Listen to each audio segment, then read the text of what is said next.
Welcome to Empowered Voices Advocacy in Action, the podcast that amplifies the voice of patients, advocates, and healthcare leaders driving change. Together, we'll explore stories, strategies, and solutions to empower you to make an impact. Let's turn advocacy into action, starting now.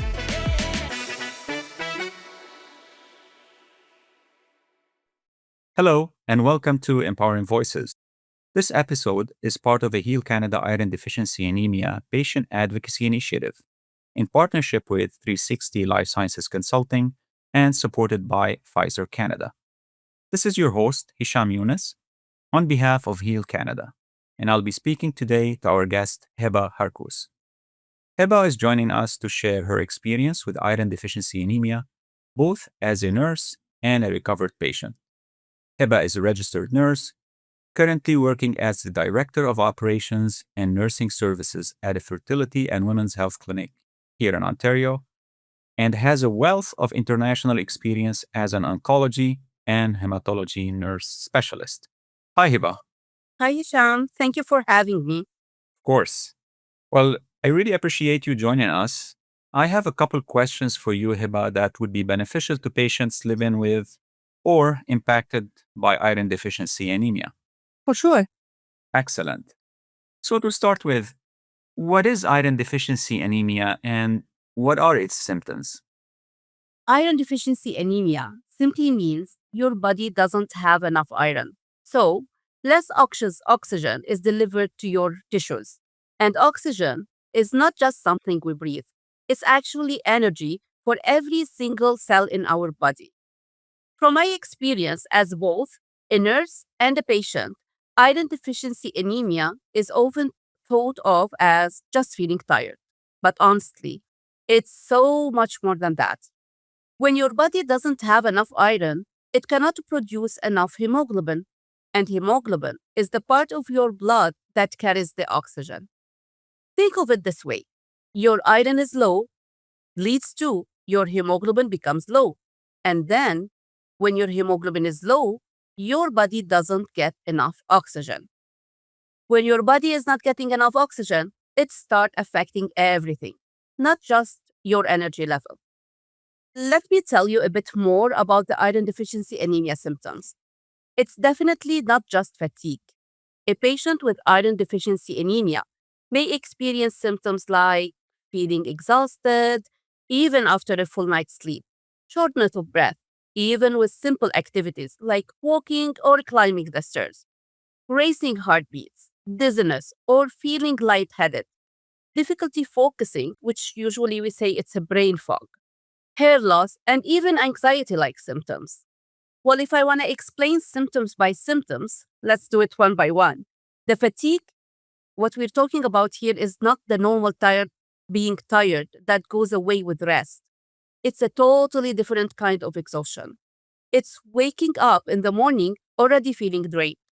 It's needing to push yourself just to get through simply daily tasks. It's feeling like your body is heavy, like everything takes extra effort. Okay, and now the shortness of breath. This is something patients often don't expect.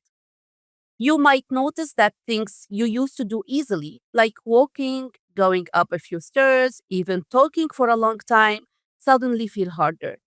You may find yourself pausing to catch your breath and wondering why. The racing heartbeat or palpitation can feel scary as well. Your heart feels like it's beating fast or bounding, even when you're not doing much. And that's because your body is trying to compensate, trying to push more oxygen around, since there isn't enough available.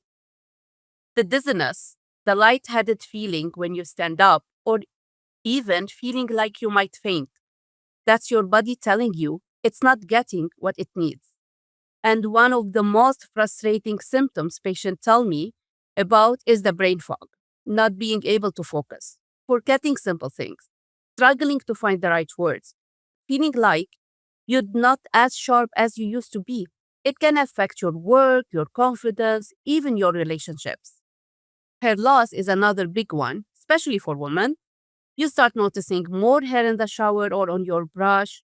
Your hair feels thinner, and it can really affect how much you feel about yourself. And then there is the anxiety-like symptoms. Feeling on the edge, heart racing, restlessness. And sometimes people think it's purely anxiety, but in reality, your body is under physical stress. I can tell you for sure, Hisham, from my perspective, as both a nurse and someone who lived the experience, that iron deficiency anemia can affect how much you show up in your life. It affects your patience, your ability to concentrate, your motivation, even your emotional balance. And many patients start blaming themselves. They think, maybe I'm just tired because I've been very busy. Or it's because I work long hours. Or, which is very common, it's because I'm a mom and I have so much to take care of. Well, that's true. All of these are true. Life is busy, but sometimes it's not just that. When symptoms become your normal and you stop questioning them, that's when iron deficiency anemia get missed. Wow. Thank you, Hiba. It's definitely more than just fatigue. Mhm. We don't want iron deficiency anemia to be missed. Say, as a patient, how do I start the conversation with my physician if I feel I may have iron deficiency anemia? That's a good question because we always miss that. So, if you have the symptoms or concern, please speak up. And that's the first step to getting the right help. I always tell patients, don't wait until things get worse. And don't feel like you're overreacting. You can say something simple and respectful like, Doctor, I've been experiencing these symptoms, and I'm concerned it could be iron deficiency anemia. Would it be possible to do some blood work and check? Well, asking this question, it doesn't have to be complicated. You don't need medical language. Just be honest about how you're feeling. Ideally, your physician will request some basic blood work. The two key tests I always emphasize on are a CBC, which is a complete blood count. This looks at your red blood cells and your hemoglobin, which carries your oxygen. The other test is the ferritin. This tells us your iron stores, and this is very, very, very important. You are absolutely allowed to mention these tests by name. You can say, can we check my CBC or and ferritin level? That's not overstepping. That's simply advocating for your health. Now, here is a key point that I'd like everyone to understand. A normal hemoglobin doesn't rule out iron deficiency. And this is where many patients get missed. You may be told your blood work is normal or you're not anemic, but if the ferritin was not checked or not reviewed properly, you might be missing the early stage of iron deficiency anemia. Because iron deficiency anemia doesn't happen overnight, first, your iron stores drop. That's your ferritin. And this at this stage, your hemoglobin can still be normal. So technically, you're not anemic, but your body is already struggling. And this is when symptoms start showing. You feel tired, foggy, low energy, and just not like yourself. Even though your hemoglobin hasn't dropped yet, if this continues and is not addressed, then your body runs out of stored iron completely. And your hemoglobin will start to drop. And that's when you're officially diagnosed with anemia. But by then, you've likely been feeling unwell for a long time. That's why ferritin is so important. It reflects your iron reserves, your backup storage. And when that storage is low, it matters. Even if everything else looks okay. If you take one thing from this, let it be, don't rely on hemoglobin alone, always ask about your ferritin. Actually, Hisham, another important point, don't be afraid to follow up. If you've had blood work done and you're still not feeling well, it's okay to go back and say, I'm still having symptoms. Can we review my iron levels again? Sometimes levels changes. Sometimes things are missed. And sometimes you just need a second look. From my experience, the patients who do best are the ones who speak up confidently and clearly because no one knows your body better than you do. If something feels off, don't ignore it. Ask questions, request the right test, and advocate for yourself. Early detection in iron deficiency anemia can make such a big difference. This is something we can treat and improve. Very well said, Hiba. Advocating for our health is really critical and key. Let's talk about who's at risk of having iron deficiency anemia. That's a good question, actually. Iron deficiency anemia could happen to anyone, but it's typically more common in certain groups. And this is something I really want people to understand because many patients don't realize that they are actually at risk. Iron deficiency anemia is very common in women of reproductive age, especially those with heavy periods. They are losing iron every single month. And over time, that loss adds up. Your body tries to keep up, but eventually your iron stores get depleted. It's also very common during pregnancy and postpartum. During pregnancy, your body needs much more iron, not just only for you, but for your baby as well. Your blood volume increases, your body is working harder, and your iron demand is way higher.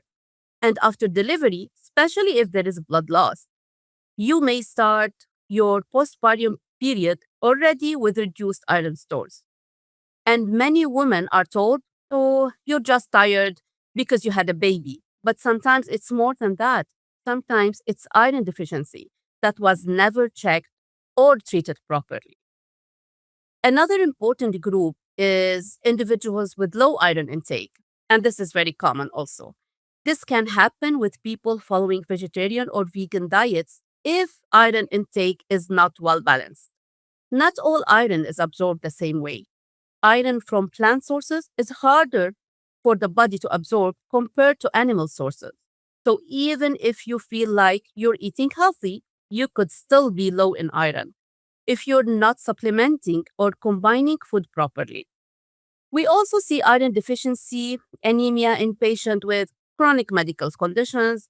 For example, people with cancer or malignancies, especially those undergoing chemotherapy, can develop iron deficiency anemia due to poor iron intake, inflammation, blood loss, and other causes. Patients with chronic kidney diseases often struggle with anemia because their body cannot properly support red blood cell production, and iron plays a key role in that. Let's also add up here also individual with gastrointestinal issues like celiac disease, Crohn's disease, chronic gastritis, or even after certain surgeries, they might not absorb the iron properly and develop iron deficiency anemia. That's very informative. Thank you, Hiba. So, what happens if we actually ignore iron deficiency anemia? Well, iron deficiency anemia shouldn't be ignored, but if your iron deficiency anemia is left untreated, things don't just stay the same. They gradually get worse. At first, it may feel mild. You might just feel a bit more tired than usual, a little more drained at the end of the day. But over time, that fatigue becomes more intense. It's not the kind of being tired that goes away with rest. It's constant. It's heavy, and it starts affecting your daily life. You may find it harder to get out of bed in the morning, harder to get through the day. The dizziness also becomes more noticeable. At the beginning, it might just happen occasionally, like when you stand up too quickly.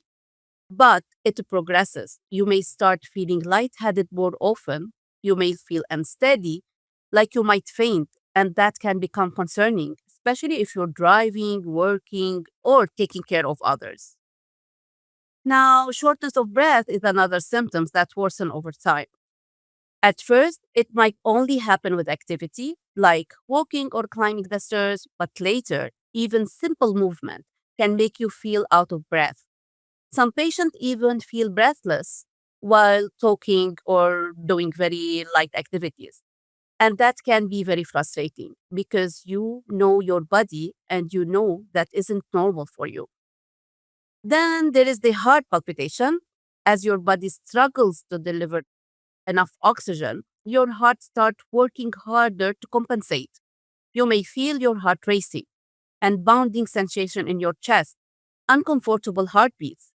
This can feel very unsettling, sometimes even mistaken for anxiety or panic attack. Here we come now, mood changes also become more noticeable. You may feel more irritable, more anxious, emotionally overwhelmed, and low in motivation.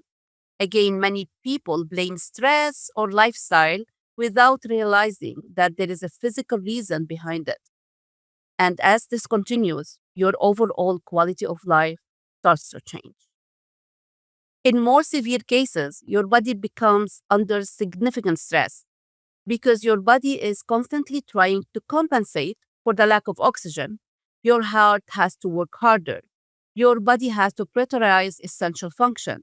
And over time, this creates a strain on your system. And this is why it's so important not to ignore early signs.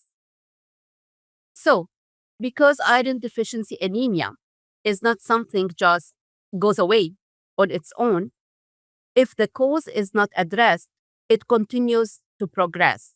My message here is simple. Don't wait until it becomes severe. Don't normalize your symptoms. Don't push through something your body is trying to tell you. Because the earlier you catch it, the easier it is to treat. And the better you will feel. Wow. The earlier you catch it, the easier is it to treat, which brings Yes. And the better you will feel. and the better you will feel, which brings me to my last question. Let's talk about treatments. What are the available treatment options for iron deficiency anemia? Okay, I'm going to answer this question as a nurse and also as a patient. I've seen people go through different types of treatment for iron deficiency anemia. And the truth is, treatment is not one size fits all. It really depends on how low your iron is, your symptoms, and what's causing the iron deficiency anemia. The most common option is oral iron supplements, so iron pills or capsules. These are usually the first step. They're accessible, easy to start, and for many patients, they can be very effective, but they do require consistency. You have to take them regularly, and it can take weeks to months to rebuild your iron stores. And I always tell patients, don't expect to feel better overnight. It's a gradual improvement. The other type of iron administration is the intravenous iron. We relate to it as IV iron. This is usually recommended when your iron levels are very low. You cannot tolerate oral iron because of the side effects like nausea or vomiting or constipation, or your body is not absorbing the iron properly. IV iron works faster and it bypasses the digestive system completely. For some patients, it makes really a very big difference. And in more severe cases, when anemia is very advanced, some patients may even require blood transfusions. This is not common for everyone, but it's important to know that it's an option in urgent situations, like bleeding, for example. But regardless of the treatment, there is something very important I'd like to highlight. A very common mistake I see, and I've experienced this myself too, is I started iron supplements, I feel better, so I stopped it. This is not correct. Feeling better doesn't mean your iron levels are back to normal.